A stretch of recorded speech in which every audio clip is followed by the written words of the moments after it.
তোমরা যারা এইচএসসি ইংলিশে অল্পের জন্য এ প্লাস মিস করতে চাও না এবং যারা ইংরেজিতে ফেল করতে চাও না, তাদের এখন প্রধান হাতিয়ার হলো ইংলিশ রাইটিং পার্ট।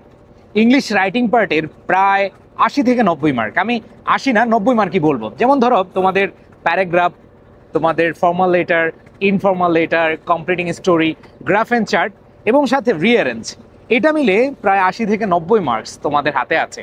তুমি দেখো তোমার ইংলিশ সেকেন্ড পেপারের গ্রামার পার্টে রিভিশন দেওয়ার জন্য অনেক অনেক রুল পড়তে হবে, অনেক অনেক প্র্যাকটিস করতে হবে। আবার দেখো উইথ ক্লু, উইদাউট ক্লু, এবং তোমাদের যে কম্প্রিহেনশন রয়েছে, সিন কম্প্রিহেনশন, এই কম্প্রিহেনশনগুলো রিভিশন দিতে অনেক সময় লাগবে।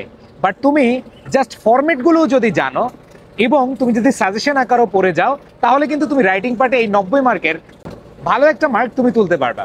এখন আসো কিভাবে আসলে কম সময়ে তুমি ভালো একটা প্রস্তুতি নিবা ইংলিশ রাইটিং পার্টে, সেটা নিয়ে আমি একটু কথা বলি।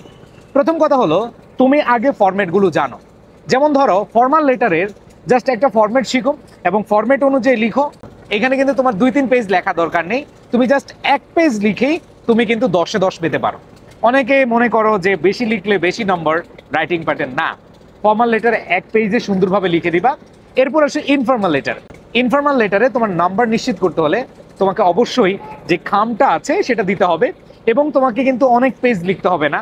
তোমাকে জাস্ট এটা মাথায় রাখতে হবে যে একেবারে শুরু থেকে শেষ পর্যন্ত, মানে হচ্ছে তোমার শুরুটা এবং স্টাম্প পর্যন্ত তোমার সুন্দরভাবে গুছিয়ে লিখে আসতে পারলে নম্বর পাবে। এরপর আসো প্যারাগ্রাফ। প্যারাগ্রাফ দেখো তোমরা কিন্তু অনেক সাজেশন ফলো করছো, পড়ছো।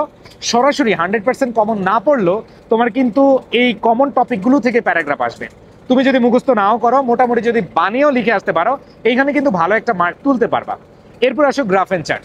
গ্রাফ অ্যান্ড চার্ট 4-5 পেজ লিখতে হয় না, 1 পেজ, 1.5 পেজ, 2 পেজ অথবা 3 পেজ লিখলেও ভালো নাম্বার পাওয়া যায়। জাস্ট ফরম্যাট পড়ে গেলেও অনেক নাম্বার এখানে পাবা।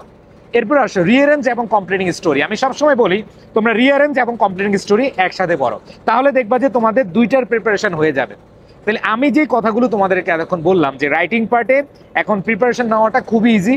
এইখানে তুমি জাস্ট কয়েকটা প্যারাগ্রাফ ভালোভাবে পড়ে যাও এবং তুমি ফরম্যাটগুলো শিখো। ফরম্যাটগুলো শিখলেই, ফরম্যাটগুলো যদি ভালোভাবে লিখে দিয়ে আসতে পারো, তোমার কিন্তু নাম্বার আসবে। সো আমি তোমাদের বলছি, যারা এইচএসসি ইংলিশে এ প্লাস পেতে চাও অথবা এইচএসসি ইংলিশে পাস করতে চাও, তাদের এই প্রধান হাতিয়ারটা কাজে লাগাও, দেখবা অনেক ভালো করতে পারবা।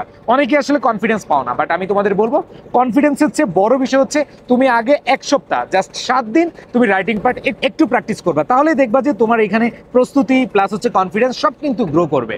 সো প্রাণপ্রিয় শিক্ষার্থীরা, তোমরা যারা ইংরেজি নিয়ে ভয়ে আছো, তোমাদের বলবো সবাই রাইটিং পার্টে মিনিমাম 1 সপ্তাহ সময় দাও, ইনশাল্লাহ অনেক ভালো কিছু করতে পারবা। সো তোমাদের সবার প্রতি শুভকামনা রইল।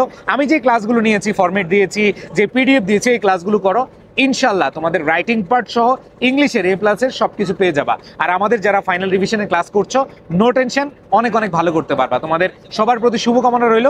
তোমাদের যেই কোনো প্রবলেমে পাশে আছি, ইনশাল্লাহ এডুকেশন তোমাদের সাথে থাকবে একেবারে চূড়ান্ত বিজয় পর্যন্ত।